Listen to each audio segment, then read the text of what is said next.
السلام علیکم، ہمارے چینل کی ہر نئی ویڈیو کی نوٹیفیکیشن پانے کے لیے سبسکرائب کریں حدیث نبوی یوٹیوب چینل اور بیل آئیکن کو دبائیں۔ حدیث نبوی صلی اللہ علیہ وسلم۔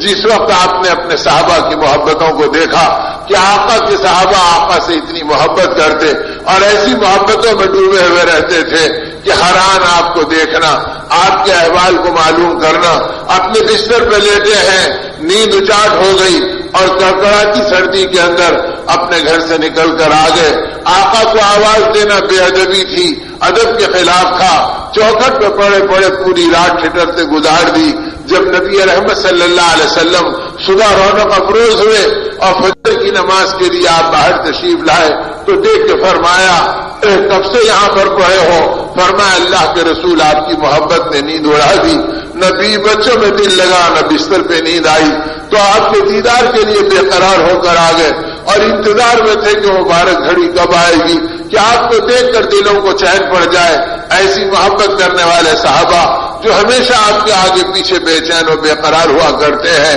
وہ صحابہ کرام کی محبتوں کو آپ بھی جانتے تھے تو آپ بھی ان سے محبت کیا کرتے تھے، تو ان کی تسلی کے لیے آپ نے ایک بار فرمایا اے لوگوں، اللہ نے تمہارے نبی کو راحت دی اور اللہ نے تمہارے نبی کے سکون میں اضافہ کیا، نہ میرے گھٹنے زخمی ہوئے نہ میرے پیروں اور تلووں سے کبھی خون ٹپکا، ایک عرصے سے اللہ نے ان چیزوں سے میری حفاظت کا سامان کر رکھا ہے۔ یہ سنتے ہی کسی صحابی نے کہا اے اللہ کے نبی صلی اللہ علیہ وسلم، وہ ظالم یہودی نوجوان جو آپ کے لیے اس طرح گڑھے کھودتا تھا اور کھجور کے پتوں سے اس کو چھپاتا تھا اور مٹی اوپر سے ڈال دیتا تھا تاکہ آپ اس میں گر پڑیں اور آپ کے قدم مبارک زخمی ہو جائیں، اور کانٹوں کو لا کے ریت میں چھپاتا تھا تاکہ وہ چھپ جائیں اور آپ کے تلوے مبارک سے خون ٹپک جائے۔ اللہ نے اس ظالم کو تو بیمار ڈالا ہے، وہ بالکل اپنی بیماری کے اندر اپنے بستر میں پڑا ہے۔ صحابہ کہتے اتنا سنتے ہی آقا کا چہرہ اتنا بے چین ہو گیا جیسے کوئی باپ اپنے اکلوتے بیٹے کے لیے بے قرار و بے چین ہو جاتا ہے۔ آپ نے فرمایا ارے وہ بیمار پڑا اور تم نے مجھے اس کی خبر نہیں کی، چلو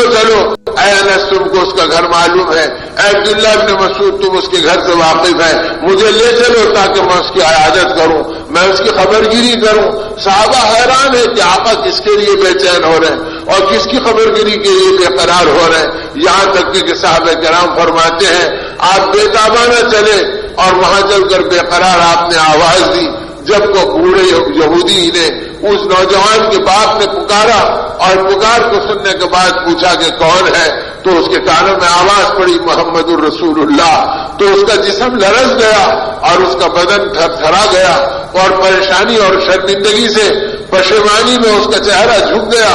یہ کیا ہو رہا ہے؟ جن کے خون کے ہم پیاسے ہیں آج وہ ہمارے دروازے پہ اتنی محبت بھری آواز سے پکار رہے ہیں۔ وہ باہر نکلا تو آپ نے فرمایا اللہ کے لیے مجھے معاف کر دے، مجھے پتا نہیں کہ تیرا بیٹا بیمار پڑا ہے، ورنہ پہلے معلوم ہوتا تو اس کی دوا میں لاتا اور اس کے دکھ درد کو میں سہتا اور اس کے بستر کو میں صاف کرتا اور تمہارے گھر کے پانی بھرنے کے لیے میں اپنے ساتھیوں کو مقرر کرتا۔ اب وہ ہے کہ آنسو ٹپ ٹپ گر رہے ہیں اور وہ بے چین اپنی جگہ کے اوپر اس منظر کو دیکھ رہا ہے۔ آپ نے فرمایا مجھے اجازت دے تاکہ میں ایک بار تیرے بچے کو دیکھ لوں، میری نگاہیں بے قرار ہے۔ اس نے فوراً دروازہ کھولا اور کہا کہ ابن عبداللہ اندر آ جائیے۔ آپ پہنچے تو اس کی پیشانی پسینے سے بھری ہوئی تھی، تکلیف سے اس کا چہرہ گویا ترش کیفیت میں آ رہا تھا۔ آپ اس کے قریب بیٹھے، تسلی کے کلمات بولے، اس کی پیشانی کا پسینہ پہنچا، اس کے پیشانی پہ ہاتھ رکھا، اس سے حوصلے کی بات کی۔ اب مارے شرمندگی کے اس کے آنسو ٹپکنے لگے، وہ بے قرار اپنے باپ کی طرف دیکھنے لگا۔ باپ نے کہا کہ بیٹا اب ہم کو مت دے، جو تیرے دل کی بات ہے اسے اپنی زبان پر لا لے۔ آقا نے اس کی طرف دیکھ کے فرمایا کیا اب بھی تو مجھے پہچاننے کو تیار نہیں؟ آپ کی نگاہ نبوت تاڑ گئی تھی کہ پتہ نہیں اس کے بعد پھر اسے حق کا پیغام پہنچانے کا موقع ملے گا یا نہیں ملے گا۔ ادھر باپ نے اجازت دے دی کہ ہم تیرے سکون کے بھوکے ہیں، تو جو کہنا چاہتا ہے کہہ لے اور جو تیری چاہت ہے اسے ظاہر کر دے۔ اس نے فوراً اپنی زبان کو حرکت میں لایا اور کہا اشہد ان لا الہ الا اللہ واشہد ان محمد رسول اللہ، اس نے جو ہی ایک مبارک کلمے کو پڑھا ایک دم اسے ہچکی لگی، اس کی روح پرواز کر گئی۔ آقا نے اس کے ہاتھوں کو سیدھا کیا، اس کے چہرے کے پسینے کو پہنچا، آسمان کی طرف دیکھا، آنسو آپ کے چہرے کے اوپر ٹپکنے لگے اور بل بل گرنے لگے۔ آپ نے فرمایا اے اللہ آپ کیسے کریم ہیں، اپنے نبی کو بہانہ بنا کر اسے میری امت میں شامل کر دیا اور جہنم کے بھڑکتے شعلوں سے بچا لیا۔ میرے دوستو، ہم کو اللہ نے ایسے آقا کا نام لیوا بنایا جس نے خون کے پیاسوں کو بھی ایمان کی دولت دینے کے لیے اپنی بے قراری کو ظاہر کیا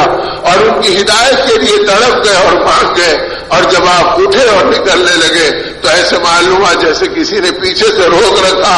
آپ نے پلٹ کے دیکھا تو باپ کی سسکیاں اور ہچکیاں چل رہی تھی اور اس کے آنسو بہ رہے تھے۔ اس نے کہا اب تک ہم آپ کو ابن عبداللہ پکارتے تھے، اب ہماری زبان محمد رسول اللہ پکارنے کو بےتاب ہے۔ جو کلمہ ہمارا بیٹا پڑھ کر جان دے دیا، پہلے آپ وہ کلمہ ہم سب کو پڑھا دیجئے، بعد ہم اپنے بیٹے کو دفنائیں گے، پہلے ہم آپ کی غلامی میں آئیں گے۔ آپ نے اس کی ماں کو، اس کے باپ کو، اس کے بھائی کو، سبھی کو ایمان کا کلمہ